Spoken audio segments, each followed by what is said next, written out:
менен улустар жана турмуш көрсөтүүсүн алып чыгып отурам. Бүгүн бизде тема болсо жакында эле ушу бир жума эле мурун Кыргыз Республикасынын ушул жылды кантип атайбыз дегенде айылдарды өнүктүрүү жылы деп расмий жарыяланды.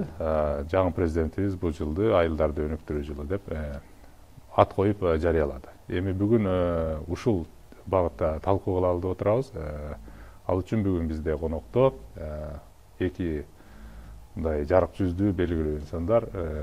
Эгер коноктор менен тааныштырып кетейин, маңдайымда болсо өз алдынча башкаруу агенттигинин мурдагы директору, бизде болсо Бакыт Рыспаев мырза, оң жагымда болсо ЖИАнын аткаруучу директору Пакыр Фархат мырза.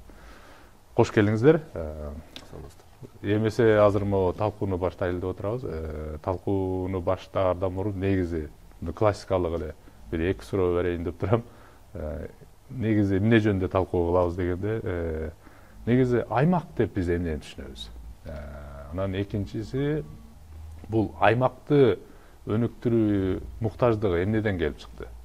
Биз эмне үчүн аймакты бүгүн өнүктүрүшүбүз керек деп ушул маселе ушул жылга туш келип атат да. Анан кийин аны кантип өнүктүрсөк болот деген, анын кандай механизмдери бар жана аны кантип билебиз?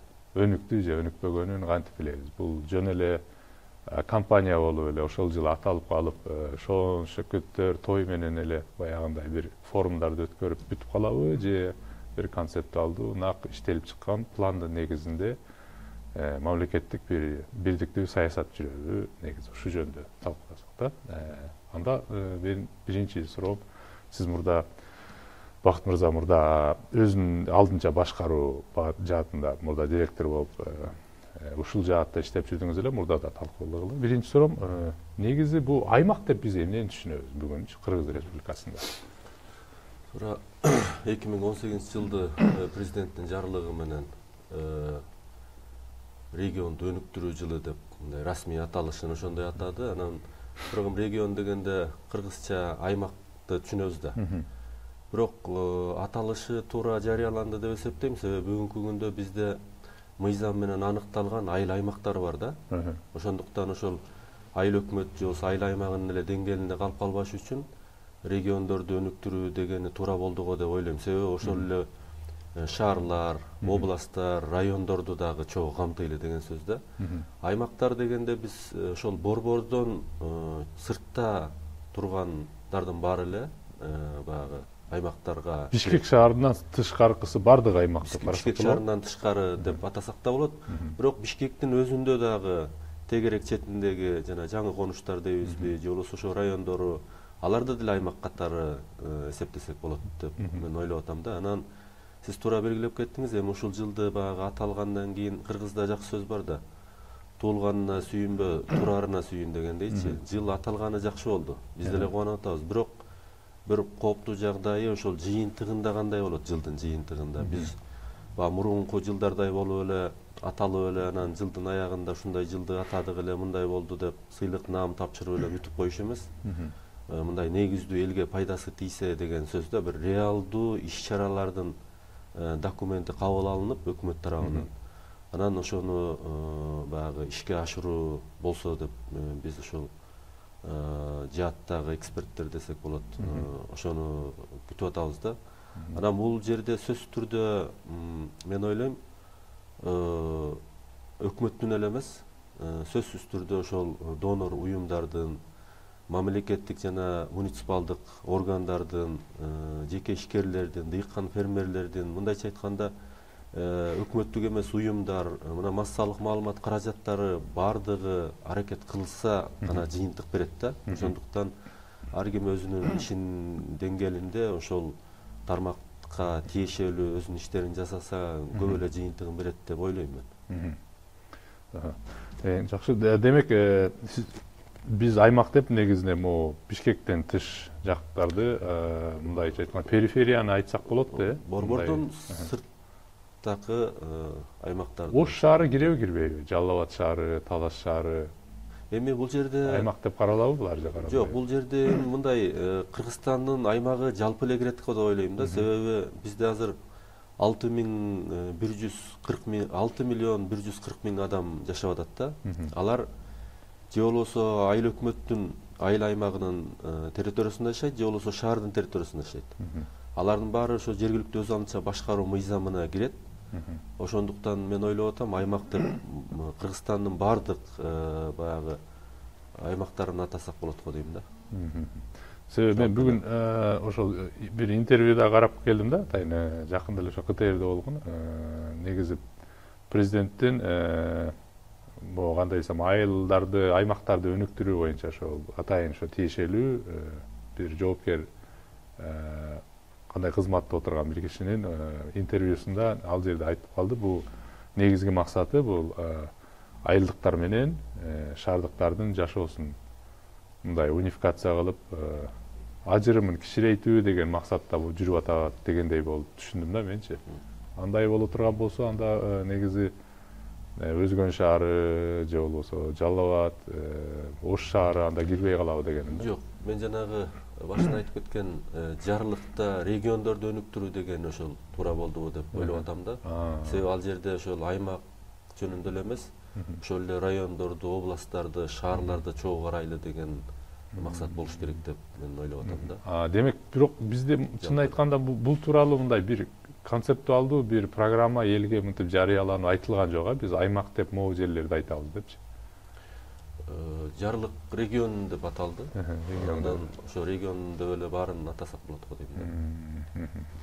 Ошондой негизи ошон үчүн баягы аймак деген сөздү биз административдик территориалдык биримдик катары карайбызбы же жалпы абстрактуу өлкөнүн бүт шаардан, Бишкектен тышкаркы чөлкөмүн баарын айтабызбы? Ошо негизи аныктап алган жакшы эле дегеним да.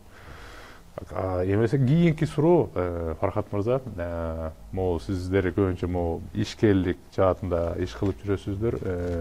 Ошол суроом, кийинки суроом ошол сиз кантип ойлоп атасыз? Негизи эмне үчүн аймактарды өнүктүрүү деген деп ушул жылды аташтын кереги бар эле? Сизде кандай ойлоруңуз бар? Анын негизи эмнеде деп ойлойсуз?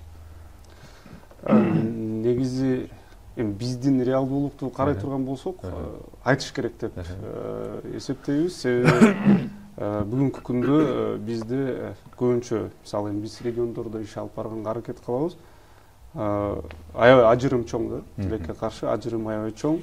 Мисалы айылдагы ишкер менен ошол эле мисалы райондун борборундагы ишкерлердин ошол эле райондун борбору менен мисалы ошол региондогу мисалы түштүк регион Ош негизги бир борбор болуп баштуу. Ошол Оштун ортосундагы ажырым, Ош менен Бишкектин ортосундагы ажырым дагы бир топ бар да.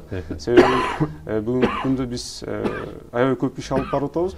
Борборго умтулгандар аябай көп. Мисалы ошол айылдан райондун борборуна белгилүү бир деңгээлге өсүп жетип, эме болгондон кийин ошол эле ишкер болсо, мисалы мен ошол региондун борборуна жеткенден кийин мен Кыргызстандын борборуна барып, ошол жакта иштесем, ошол жакта баягы базар чоң, ошол жакта баягы коомдун деңгээлинин бир өсүп өнүгүп, тиги артта калганы сезилип, анан ошого бардык нерсе баягы бир борборго умтулуп аткандай бир сезим бар да. Анан бул негизи керек болуш керек болгон бир багыт болчу. Себеби биз көп учурда деле азыр баягы Ош менен Бишкек бул биздин баягы финансылык борбор, маданий борбор, анан саясий борбор деп эме кылып айтканбыз. Региондорду аябай эле абал салыштырмалуу бир топ эле артта калып кетти да. Анан ошол эле билим берүү жагын карасак, ошол эле ишкердик жагын карасак, ошол эле баягы жарандардын аң сезимин карасак, чын эле ажырым ушунчалык чоң деп айтсак болот да. Анан эми азыр бир белгилүү бир жакшы түрткүч болуш керек деген ишеничтебиз. Себеби бүгүнкү күндө биз элементардуу карап көрсөк, мисалы биз ассоциациябыз, биз ассоциациябыз. Бизден сырткары деле ассоциациялар бар да. Андан сырткары баягы ишкердик тармагында иш алып барган, мисалы кеңеш берген консалтинг компаниялары бар. Андан сырткары эл аралык уюмдар бар, Кыргызстанда иш алып барып аткан. Ошол эле өкмөттүн деле өкүлчүлүктөрүн карай турган болсок, Бишкекте аябай активдүү иш алып барышат. Бишкекте ар биринин өкүлчүлүгү бар, анын кызмат сунуу мемеси деңгээли да жогору. А региондорду карасак, ошол эле ассоциациялар, ошол эле баягы эл менен иштешкен коомдук уюмдар болсун, эл аралык уюмдар болсун, тилекке каршы жок да. Бардык нерсе баягы борборго чогулуп калган. Эми бул нерсенин ичинен бир багыт берүүчү же бир концепция иштеп чыгылып, анан ушул нерселер дагы баягы жайылабы деген бир эме болуп атат. Анан биз элементардуу ишкерге карай турган болсок, бүгүнкү күндө мисалы ошол эле ишкер Бишкектен бир маселеси же көйгөй болсо кайрыла турган жер көп да. Мисалы бизге кайрылат ошол эле. А региондогу ошол эле ишкер элементардуу маалымат алыш үчүн, кеңеш алыш үчүн, билимин жогорулатыш үчүн кайсы жерге кайрылат деген суроону койсок, тилекке каршы бул нерсе жок да. Ошону менен деле бир салыштырып көрсөк, ажырымдын немесине бир көргөнгө жакшы бир шарт болобу, мисал катары алсак болобу дейм да. Мен алкыш, мен бир баягы концептуалдуу бир негизи ушул жыл ушинтип аталганда, аймактарды өнүктүрүү жылы деп аталганда, менде бир концептуалдуу буга чейинки менде өзүмдө бир түшүнүк бар эле да. Илимде негизинен баардык бүгүнкү күндө өнүккөн өлкөлөрдө негизинен калктын негизи 90% шаарда жашайт да. Ошо Жапанды алалы 8% калк айылда жашайт. Баардыгы шаарларда. Ошол эле Кореяны алалы, ошол азыр өнүгүп аткан өнүккөн Батыш Европа өлкөлөрүн алалы, негизинен дээрлик 12%ке чейин гана калк айылда жашап атат да. Бизде негизинен айылдарды өнүктүрөлү дегенде бул менде кайра бир аз чочулоо кээде пайда болуп кетип атат да. Биз шаардыктарды кайра айылга алып барып, аларды айыл чарбасы менен алек кылдырып, анан кийин ошондой процессти биз эске алган, ошондой нерсени айтып аткан жокпу деп мен бир аз чочуп кеткеним ошол да. Себеби дегенде бүткүл дүйнөдө белгилүү айыл чарбасы менен алек болгон мамлекеттин баары, агрардык мамлекеттер жакыр болушат, кедей болушат бүгүндө. Илимде айтылат, эгер киши айыл чарбасына бир учурда гана инвестиция кылса, ал пайдалуу деп айтат. Эгер адам башына 8 гектар жери болсо дейт да. Бул деген нерсе, эгер үй бүлөдө 4 киши болсо, демек 32 гектар жериң болсо, сен $60,000, 60,000 еврого Германиядан трактор алып келип, чоң миллион сомдук кампаларды куруп, анан ал жерге 30 чакты кишилерди жалдап, мындай чоң фермер болуп иштеп келгенге мааниси бар дейт да. Ошондо сен бир жылда 2-3 жолу Тайванга, Хайнанга барып эс алып, мындай кеңири баягы Жапондун орто бай кишилериндей боло аласың дейт. А болбосо мындай 1-2 эле гектар жериң менен иштетсең, анда сен мындай тамагыңа гана жетет экен. Бир жылда мисалы $16,000 тапсаң, үй бүлөңдө 6 киши болсо, аны бөлүп туруп 12 айга чаксаң, кайра эле бир айлык кирешең бир $230 эле болуп калып атат да. Буну биз айыл чарбага барбай эле тетрисинен башка эле жумуш кылсак деле, ош базарда араба түртсөк деле кайра андан көбүрөөк таба турган болуп калып атабыз да мисалы.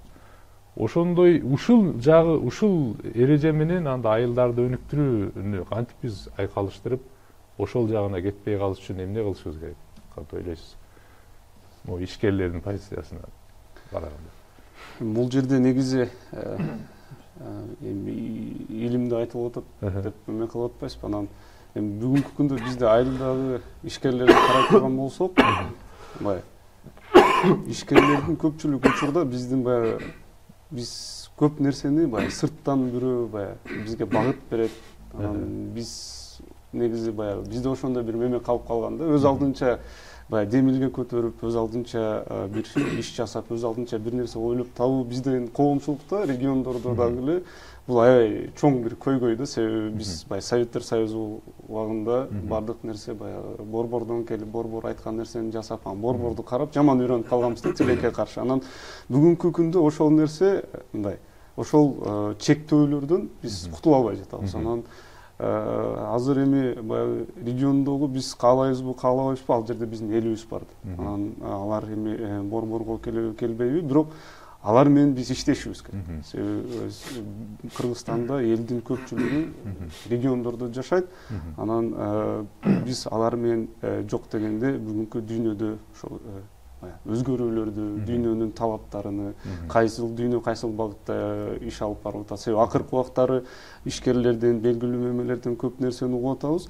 Дүйнө азыр кайра баягындай таза мемелерге муктаж болуп баштады деп, ошол эле тамак ашка болсун, ошол эле баягы мемелерге бул нерсе каяктан чыгат? Кайра эле айыл жергесинен чыгат. Себеби айыл жергесинде абасы таза, шарттары бузулбаган жерлерден ушундай нерселерге кайра талап көбөйөт деген эмелерди айтып атат. Эми ар бир региондун, ар бир меменин өзүнүн баягы бир мүмкүнчүлүгү, өзүнүн бир багыты бар деп айтсак болот. Ошол жакта иш алып барсак, эмнеге болбосун деген бир меме болуп атат да. Анан азыр эми сиз айткандай чын эле биздин өлкө баягы биздин 25 жылдык эле тарыхыбыз бар да. Анан биз баягы өсүп келе жаткан мемебиз, көп нерсени дагы буга чейин баягы ооз тигип көрдүк, дамын татып көрдүк, болбогон таштап келе жатабыз. Анан азыркы учурда эми биз каалайбыз регион менен иштешибиз керек. Анан эгер биз борборго алып келебиз десек, борбордо тилекке каршы аларга шарт түзүп бере албайбыз. Анан эми бүгүнкү күндө көрүп атабыз Бишкектин тегерегинде аларга мүмкүн болушунча ошол региондордо шарт түзүп, ошол жактан буларды колдоп, ошол жактан багыт берсек, дагы биздин өлкөнүн баягы өзгөчөлүгү үчүн ошол шарт туура болобу деген бир ой келип жатат да эмнеге. Сөзүңүзгө кошулам. Негизи региондор дегенде биз баягы сиз айтып кеткендей, Бакыт мырза, биз жалпы эле негизи айылды гана түшүнбөй, чынында өзү райондорду дагы түшүнсөк жакшы дейм да. Оюмча бул жерде урбанизация деген механизм бар деп ойлойм да, маанилүү болмок.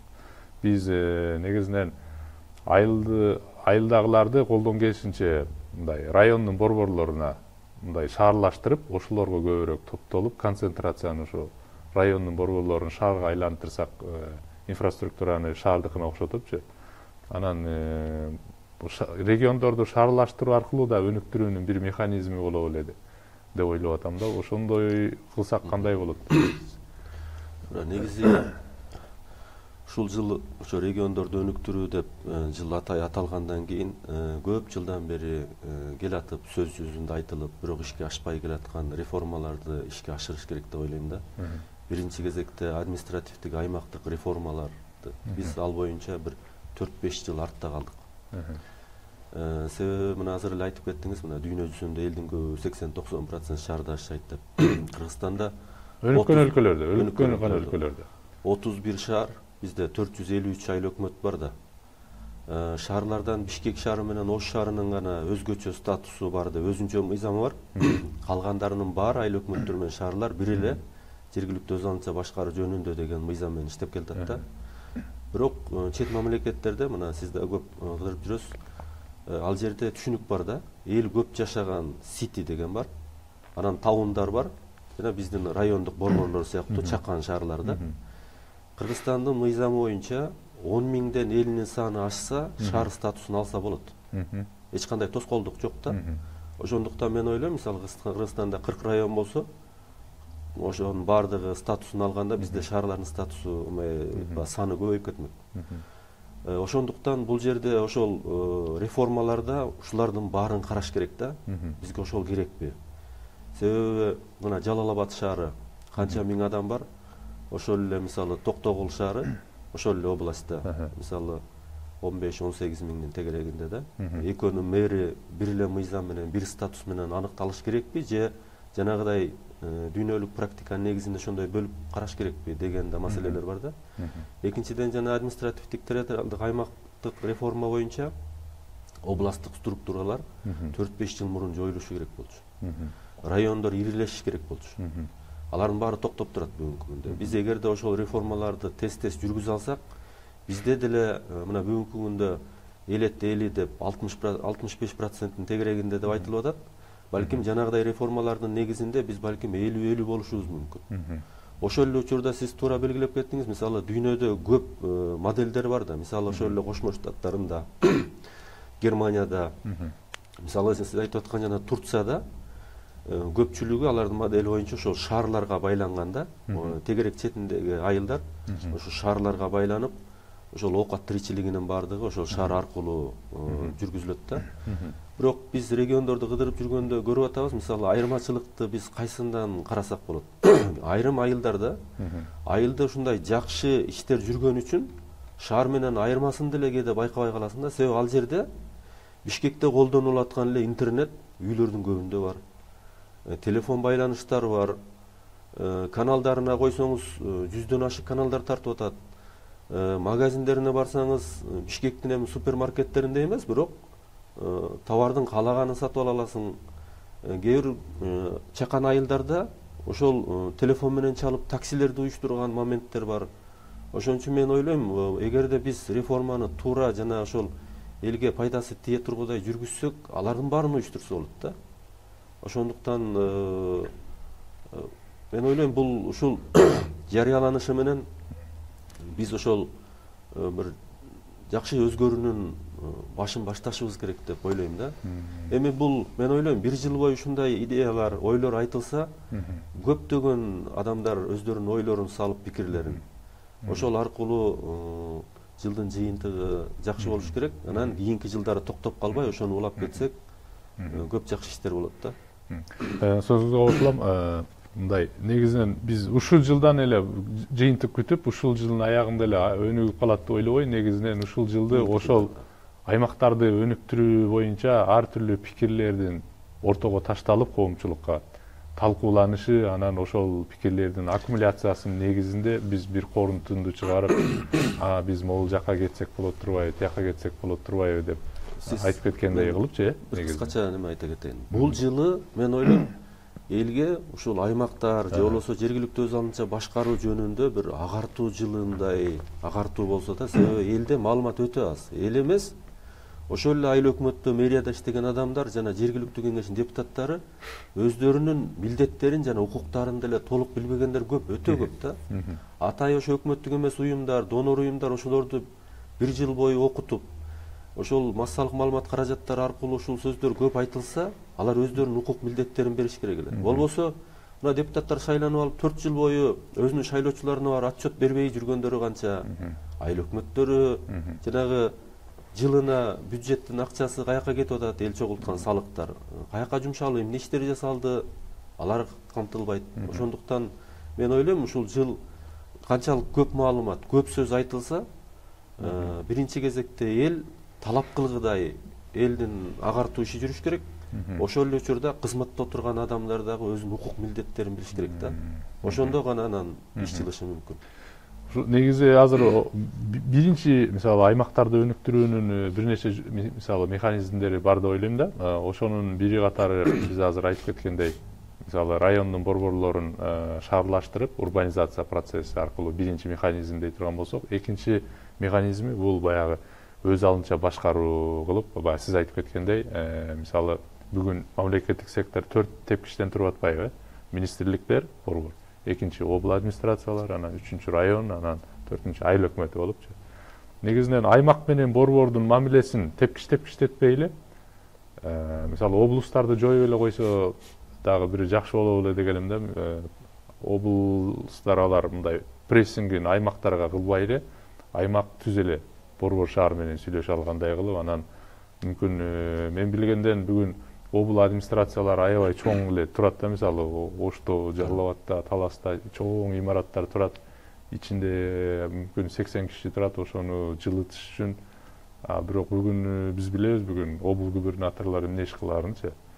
Негизинен аларда мындай чоң күч деле жок да, мисалы, барып бир айылдагы бир фермерге барып тиги тамеки эк же пахта эк деп айта албайт да, мисалы, баары менчик болуп аткандай. Анда биз анда эмне үчүн мындай чоң мындай мамлекеттик структураны кармап отурабыз деген да бир суроо пайда болот да. Туура белгилеп атасыз, бул реформаны эмне үчүн жүргүзүшүбүз керек да.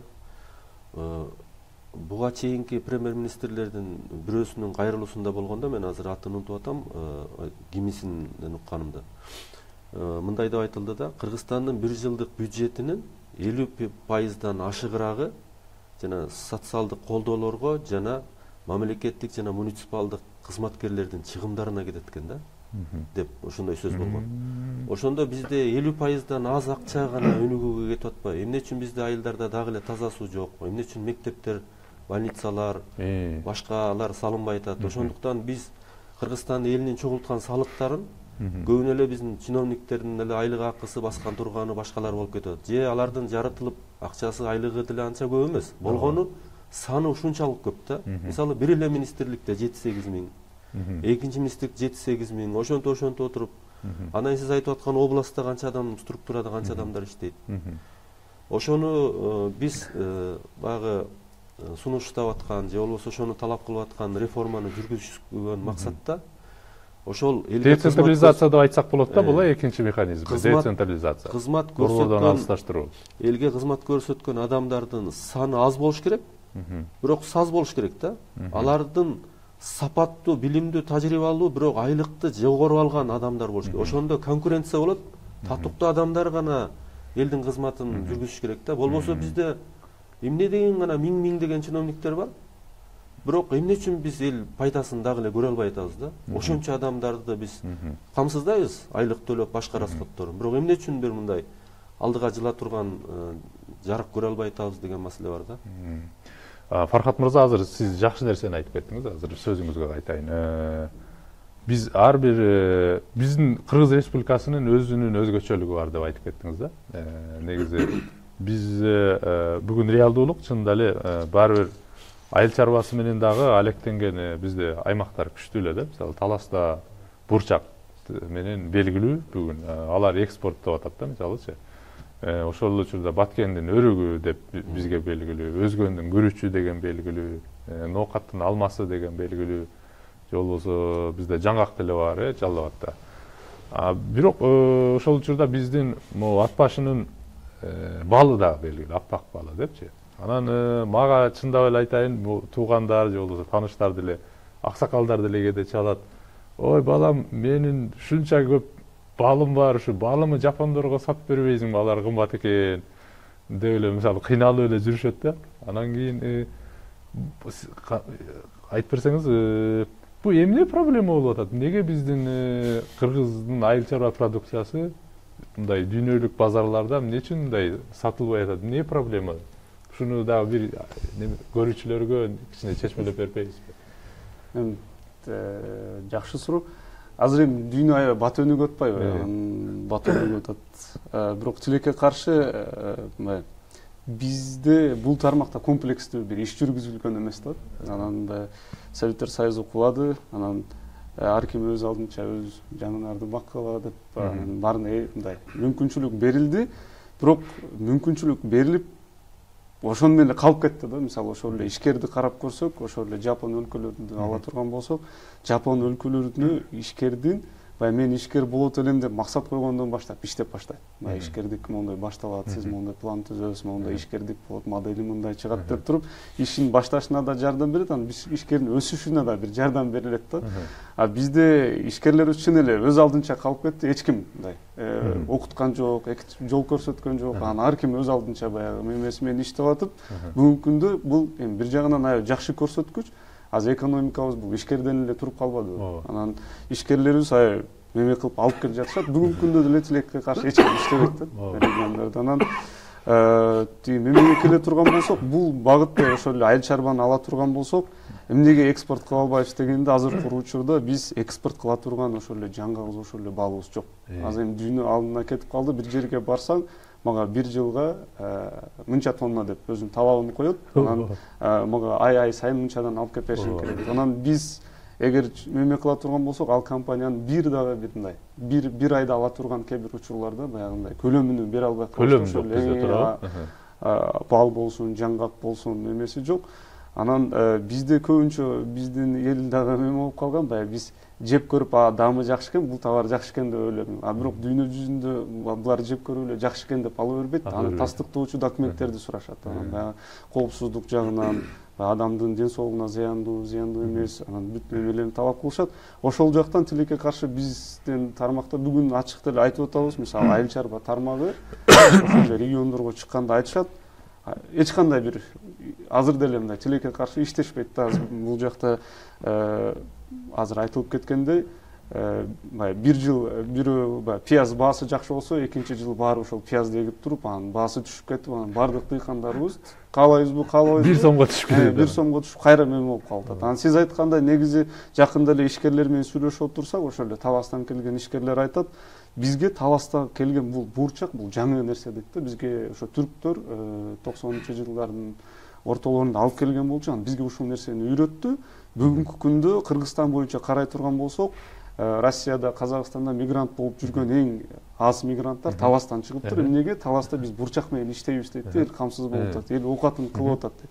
Ушундай эле модельди ар бир мемеге жайылсак дейт. Ошол эле мисалы жалаот, жалаң баягы жаңгак менен иштеп, баягы ошол эле көлөмгө чыгып, ошол эле жаңгакты кайра иштетүү логистикалык борборлорун ошондой неме кылсак, мисалы ошол эле Баткенде деле мисалы Үчкоргон деген жер бар, ал жердин алчасы ушунчалык немеси чоң, объему чоң, кичинекей бир модель катары жакшы. Анан биз ошол эле Баткенге мисалы биз өрүк менен бир багыт берип ушундай иштесек, ар бир региондун өзүнүн өзгөчөлүгү болуп, ошондой кылып иштесек, биз ушуну жайылтайлы деп атабыз деп ишкерлерден сунуш келди да. Анан бул аябай жакшы бир неме болду. Бирок ушул жумушту тилекке каршы эч ким, фермер болсун, дыйкандарыбыз болсун, бүгүнкү күндө чын эле иштешпейт. Баягы ишкерлер баягы өз алдынча изденип, өз алдынча аракет кылып, баягы бир комплекстүү бир багыт бере турган бир программабыз болбогонуна байланыштуу баягы таппай жатышат да, кандай кылсак, эмне кылсак деген проблема болуп жатат болуш керек. Эми биз азыр учурда ошо өкмөттүн астында дагы ушундай региондорду өнүктүрүү боюнча атайын жумушчу топтор түзүлөт деп атат. Анан ал жерге ушундай мисалы кээ бир ишкерибиз айтат, айыл чарба менен ушундай кылсак, кээ бир ишкерибиз айтат, биз баягы багыт менен неме кылып айтып атышат, баягы жашыл экономикага киришибиз керек деген сунуш пикирлер бар. Анан ошондой нерселерди ошол эксперттик топтор менен кеңешип, анан биз ассоциация катары дагы өзүбүздүн пикирлерибиз менен бөлүшсөк деп ошол учурда азыр сүйлөшүп жаткан немелерибиз бар. Бирок комплекстүү түрдө мисалы иш алып барылбагандыгынын бир көрсөткүчү болуп калдыбы деген бир жыйынтык болуп калды да. Негизи сөзүңүзгө аралжы, мен деле ойлойм, негизи айыл чарба өлкөнү өнүктүрөт деген эреже жок арийнечи. Бирок өлкө ошол айыл чарбага ориентация кылса, анан калкы баары тең, көпчүлүк калк эгер айылда болсо, ал өлкөнүн келечеги жок экен да негизи. Бирок бир момент бар да, айыл чарбаны биз артыкчылыкка кайсы учурда колдонот. Эгер биз айыл чарбада бардык эле продукцияны өстүрбөй, премиум класска басым кылсак, элита жей турган, байлар сатып алып жей турган, анан чет өлкөдөн ушул сиз айтып кеткендей green economy, жашыл экономикадан мындай таза чыккан продукцияны алып жей тургандай болчу. Мен билем, Жапанда болсо мисалы супермаркеттерде өмүрү көргөн эмесмин да, картошканы килограммдап сатып алган кишини. Картошка дайым мындай таптаза, анан бирдей сортто, бирдей томолок чоңдукта болуп сатылат да. Анан негизи көрсөм 3-түү, 4-түү эле алышат. Анан таза болот. Мындай колуң менен кармасаң деле колуң кир болбойт да негизи. Ушунчалык таза кылып коюшат. Бул деген ушундай премиум класс, анан килограммдап сайызды деле эч ким килограммдап биздеги сатып албайт. Унду деле керек болсо. Мындай 500 грамм, 700 грамм деп эле пакетте турат, таптаза болот. Анан эң чоңу мүмкүн 1 килограмм болот. Эгер кафелер, фирмалар колдонгондор үчүн алар өзүнчө дүкөн болот, анан ал жерге барып негизинен адамдар килограммдап деле албайт да, алар ошо фирма заказ менен гана алып барып берип турган учурлар болот. Биз балким ошол жака дагы айыл чарбасынан ошол багытта агартуу иштерин жүргүзүп, мүмкүн биз талапка ылайык моундай сортторду өстүрөлү деп. Анан экинчиси, бул жаатынан оюмча могу жапондар эбак эле түшүнүп калды деп ойлоп атам да. Айталы бир айылда дейли, бирөө могу сорттогу калемпирди 1 гектарына эксин. Бирөө 3 гектар жерине моундай картошка эгип салсын. Бирөө 4 гектар жерине буудай эгип салсын дейли. Анан келип ар түрлүү продукция болот дагы, буну биз көлөм бере албайбыз да. Ошондо жапондор айтты, силер бир айылда баардыгыңар ар нерсе экпей, бир эле нерсе экпейсиңерби, бир айыл бир продукт деп, мисалы Жайканын бир проектиси бар. Бир айылга, мисалы силер жалаң эле буурчак эккиле, же болбосо силер өрүк төңкүчтүү экенсиңер, мына бул жер. Же шабдалыңар жакшы болот экен, деп мүмкүн ушул жаатта кооперативтерге биригип мүмкүн айылдарда бир 500 гектардай же 1000 гектардай жерге баарыңар тең моундай көлөмдө же моундай сапатта бир нерсени эккиле, биз ошону кийин дайыма бизге талап кылган өлкөнүн көлөмүн жок дегенде бир өлкө болбосо дагы Жапанда айталы бир Ион деген компания болсо, мисалы Фрунзе сыяктуу. Ал Жапония боюнча 1000 да. Ар бири күнүгө 100 килограммдан талап кылса, биз бир күндө эле канча 1000 тонна, бир айда дагы ошончо, аны бир жылда ошончо миллион тонна болуп калат да. Ошону бере албайбыз да чындап эле. Биз жок дегенде кичинерээк компаниялар менен мүмкүн сүйлөшө турган көпүрөнү дагы түзүп, мамлекет ойлонсо жакшы болобу дегеним да. Мисалы силердин жыянын ролу абдан чоң дейм да ушул жактан. Чын эми бул жерде көбүнчө ошо багыт берүү маселеси козголуп атат. Анан мен башында эле айтып өткөндөй, эми биз бүгүнкү күндө ишкерлердин ролу жумуш орнунда түзүп аткан, бюджетке салыгында төлөп аткан, анан коомго инновацияны алып келген дагы бул ишкерлер болуп калды да. Анан көбүнчө ошо ишкердик аркылуу басым жасайлы деген бир эмебиз бар. Анан өзүбүздүн ошо 10 жылдык жакында 1 жыл болду стратегиябызды кабыл алганбыз. Ар бир региондо бирден ошо ишкерлерди колдой турган бир багыт болсо, анан ошол жерден эң эле негизги 3 багытта иш алып барсак, ишкерлерге маалымат берсек, андан кийин кеңеш берип анан ишкерлерди окутсак деген 3 негизги багытта иш алып барып атабыз. Анан ушулар аркылуу ошол ишкерлер менен бир эме кылсакпы деген өзүбүздүн эмебиз бар. Эми ал жерде азыркы бул айтылып аткан биз аймактарды өнүктүрүү жылы дегенде көбүнчө биз эмени дагы колдонуп калайлы деген бир эмнегедир пикир келип атат. Ушул өкмөттүн эрки болуп, өкмөттүн каалоосу болуп турган учурда ошол региондогу ошол өкмөттүн өкүлдөрүнү өзүбүз башкаруу ушундай мемелерди алып барсак, аларды дагы ушул процесске активдүү бир кошуп алсак деген бир меме бар. Себеби ал жакта да чын эле баягы ишкердик багытында мисалы көп иш чаралар аткарылбайт да. Биз аябай көп учурда мисалы Казакстан менен салыштырабыз. Казакстандын ар бир өзүнүн ошол регионуна же ар бир мемесине карасаң, ар биринин өзүнүн сайты бар. Ошол региондун өзгөчөлүгү, ошол региондун перспективасы, ошол региондо болгон ишкерлердин бүт базасы бар да. Мисалы мен иш кылат элем деп издеп баштасаң, ал жерден кайсыл тармакта кандай ишкер менен кандай меме кылсаң, бүт мүмкүнчүлүк бар. Бирок тилекке каршы бүгүнкү күндө баягы ишкерлер менен региондо өкмөттүн өкүлдөрү көп иш алып барбайт. Анан инвестиция деп аябай көп айтабыз, жакшы көргөн сөзүбүз бар. Биз жакында эле региондорго барып да бул тармакта иш алып келдик. Тилекке каршы региондо биринчиден инвестиция деген түшүнүк бул туура эмес отуруп калыптыр. Баягы гранттар деген экинчи мемеси. Баягы инвестиция дегенде келген инвесторго суна турган биздин товарыбыз, проекттерибиз бар экен да. Ал боюнча ишкерлер дагы биз анын өкмөттүн өкүлдөрүнөн да сурадык. Бир да мындай толук канааттандырарлык бир маалымат, эми сайт эмес, ошол эле баягы атайын бөлүмдөр бар, ошолор менен иш алып барсак, биз ушундай проекттерди чогултуп аттык эле, ошол региондун өзгөчөлүгүнө жараша бир нерсе болсо берсеңиздер десек, тилекке каршы ошол жагынан жок экен. Азыр эми биз ошо аймактарды өнүктүрүү жылы дегенде ошол өкмөттүн өкүлдөрүн дагы ушул бизнесмен жакыныраак иштешип, азыр ишкерлерди колдонсок, региондогу социалдык абал да жакшырат деген бир эмеде жакын бир мындай дос, өнөктөш болуп алсакпы деген дагы бир бизге жакшы бир мүмкүнчүлүк болуп атат. Анан ошол жактан дагы азыр өзүбүздүн ой пикир пландарыбызды түзүп атабыз, кандай кылып иштешебиз деген ошол жагына карап көрөлү. Демек, бул сунушка моуну кошсак болобу эле дегеним да. Азыр ачкыч сөз турат да бул жерде, чакан жана орто ишкерлик деген түшүнүк өтө маанилүү. Негизи мен ушул айтып жүргөн эле ошол Жапанды айтайын. 99% Жапандык улуттук экономикасы структурасы бул чакан жана орто бизнес да. Биз ойлоп жүргөн Toyota, Honda, Sony'лер булар 1%ке жетип жетпейт. Бул деген нерсе ошол айылдарга дагы биз айылдыктарга ар бир үй бүлө өзүнчө бир ишкер болсо дей тургандай агартуучу жана чакырык таштоочу ушундай программалар болсо жакшы болмок да. Себеби канчалык ишкер көп болсо ошончолук көп салык төлөөчү туруктуу болсо мамлекеттик бажеттин дагы структурасы так болот, анан бажет да бай болот да. Биз анан ошондо айта алабыз. Жаңы мектептерди куралы, жаңы бакчаларды куралы, тиги жолду жасайлы деп ошондо талап кыла алабыз да. Антпей туруп эле биз социалдык муктаждыктарды деле чоң кое берсек, аймактар өнүкпөй калабы эле деп ойлоп кетесиң да. Бул жерде сиз туура белгилеп атасыз. Негизи Кыргызстандын аймагы, территориясы деп коелу. Картадан өзү кичинекей көрүнгөнү менен, мисалы Кавказ мамлекетиндеги Армения, Азербайжан, Грузия үчөөнү бириктиргенде чоң болуп атпайбы? Европанын көп алдыга кеткен мамлекеттеринен чоң. Кореянын түштүк менен түндүгүн кошкондон чоң аймакта турабыз да чынында. Анан сөзсүз түрдө бизде эми тоолорубуз бар. Бирок ошол жерде эмне деген байлыктар жатат чынындачы. Бирок мына бул жерден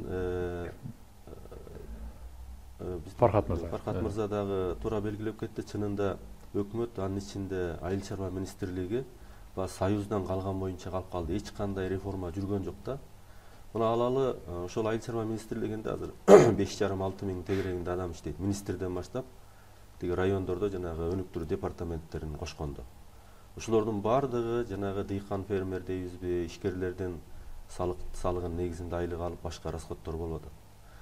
Бирок эмне үчүн биз элементардуу эле мындай сүт менен эт үчүн эми лабораториялар керек, башкасы керек, эмне үчүн биз картошканы же болбосо ошол өндүргөн сабиз пиязды өткөзө албай атабыз? Себеби биринчиден Айыл чарба министрлигинде ошончо көп адам иштеп туруп, бирок багыт берүү иши калган, маркетинг жанагы элдердин товарын сбыт өткөзүү жагы жолго коюлган эмес. Анан ошончо адам турган себеби Союздан калып калып реформа болбогон себеби Союздун убагында колхоз совхоздор бар болчу. Алардын баары мамлекеттин менчигинде турган. Жанагы асыл тукум чарбалар болгон. Жылкы өстүрүү, чочко өстүрүү, анан кой өстүрүү, тоок өстүрүү деген. Ошонун баарын контролдоп туруш үчүн ошончо 1000 адам керек болчу. Бирок бүгүнкү күндө баардыгы жеке менчикте. Дыйкандардын баары, ишкерлердин баары, фермердин баары менчик. Азыр Кыргызстан боюнча жалгыз бир балык чарбасы бар. Аны башкара турган бир 30-40 киши айлык алып иштеп атат да, калган бар жеке менчик дегендей да. Мен колдойм. Эгерде инвестиция келип, айыл чарба багытына сала турган болсо, ошо ирригация тармагына жүргүзүлүш керек да. Себеби айыл жеринде дыйкандарга суу жетпей атат, мисалы айылды өнүктүрүш үчүн. Ошондой иштер жүргүзсө болот. Бирок бүгүнкү күндө дыйкандар өздөрү инвестор катары, ички инвестор катары өздөрүнүн продукциясын алганга кудуреттүү эле жетип калды. Бирок ошондуктан ошолордун баардыгын комплекстүү карап, анан сөзсүз түрдө жана сиз белгилеген кичи жана орто бизнести жолго коюунун негизинде биз ошол мамлекеттин бюджетин да көбөйтсөк болот. Ошол эле учурда шаар менен айылдын бюджети көтөрүлөт. Эгер акча болсо, алар ошол айылдагы эл талап кылган нерселерди жол болобу, акыр чикирүүбү, кечки жарыктандыруу маселелерин баарын чечет. Анан мен бир нерсеге каршымын да. Буга чейин бир ой айтылып келди да. Айыл өкмөттөрдүн алдында элге кызмат көрсөтө турган бир немелер ачылсын дегенчи, ишканалар. Алар эмне? Мисалы комбайн, чөп чапкан трактор, башкалар да болот. Алар көбүнчө банктар аркылуу лизинг. Анан ошол бюджеттен айрым бөлүгү алынып атат да. Мен ойлойм, бул өзү туура эмес да. Себеби бизнес кайсы учурда өнүгөт? Ал жеке менчик болгон гана учурда өнүгөт да. Эгерде ал мамлекеттин же болбосо муниципалдык менчикте турганда, ал жер көп өнүкпөгөнүн тарыхта көрсөткөн, практикада көрсөткөн. Ошондуктан эгерде айыл өкмөттөрү ошондой техникаларды ала турган болсо, элге кызмат көрсөтө турган жанагы акыр чикир чыгара турган, айылдын ичиндеги жолдорду түртүп түздөй турган, же болбосо жанагы столбаларды кое турган сыяктуу техникаларды алганга мүмкүн да, бюджеттин эсебинен. Себеби эл ошон үчүн төлөйт акчаны. Көп учурда мындай буга чейин да айрым жерлерде ошондой саясат жүрүп кетти. Ошол негизи өзү туура эмес да. Баягы учурдан пайдаланып айтып коеюн деген да. Бизге тиле каршы убакыт аябай азайып баратат. Эмесе неме сизге Фархат мырза дагы бир суроо берейин акырында. Азыр жыя катары өкмөткө азыр ушул жаатта кандай сунуш кыласыздар? Же кандай планыңыздар бар азыр? Биз негизи аймак дегенде бир эле айыл чарбаны деле караган туура эмес болуп калат го деп эме кылабыз, эсептейбиз да. Себеби буга чейин мисалы биз түштүк региондо аябай көп бул маселени түртүп келдик. Түштүк региону бул бизде баягы Фергана өрөөнү деп айтылат. Анан ал жерде ошол чек арадагы соода маселеси да аябай чоң да. Биз кошуна бул жакта Кытай менен турат. Анан ал жерде чын эле буга чейин деле биз көрүп келдик. Өзбекстан, Тажикстан жарандары Кыргызстан аркылуу ушчу аба каттамдарын колдонуп ал жактан ушундай бир мүмкүнчүлүк шарт түзүп ошто атайын ушул биздин кошуналардын элдери ушул жактан учат эле ушуга бир эл аралык бир бардык шарттары менен деген проектибизди түртүп келгенбиз. Анан ушул жергиликтүү органдар менен жакындан кызматташуу деген мен дагы көбүрөөк түртмөкпүз да. Көбүрөөк түртөсүз. Ишкер менен иншалла. Негизи бул аймакты өнүктүрүү бул айыл чарбасы гана аркылуу болбойт деген нерсе да, бул туурабы? Бул урбанизация аркылуу, анан өзүн өзү башкарууга келтирип, бийлик менен айылдын ортосунда түз байланышты орнотуу, анан соода деп айтып атасыз мисалы. Соода тейлөө маанилүү деп ойлойм да. Эмесе тилекке каршы биздин урматтуу коноктор убактыбыз чындап эле аябай аз калды. Биз мындан да көбүрөөк талкуу кылсак болот эле. Оюмча бул ушул тема боюнча, ушул багытта боюнча бүгүн биз кириш сөздү гана баштадык деп койсок болот да. Оюмча кийин тематика боюнча дагы өзүнчө дагы кеңири көбүрөөк талкууларды кылабыз деп ойлойм. Эмесе урматтуу коноктор, атайын келип бергениңиздерге, убактыңыздарды бөлүп бергениңиздерге мындай чоң алкыш айтамын. Урматтуу көрүүчүлөр, эмесе бүгүнкү улустөр жана турмуш көрсөтүүсү өзүнүн соңуна чыгып бара жатат. Бүгүн биз болсо 2018-жыл аймактарды өнүктүрүү жылы деп аталган тема боюнча талкуу кылдык. Ал үчүн бүгүн бизде конокто ЖИАнын аткаруучу мүдүрү Фархат мырза жана Бакыт Рыспай мырза болду. Мурдагы өз алдынча башкаруу комитетинин төрагасы болчу, жетекчиси болчу. Эмесе кайрадан көрүшкөнчө сиздер менен кош айтышам. Жакшы отуруңуздар.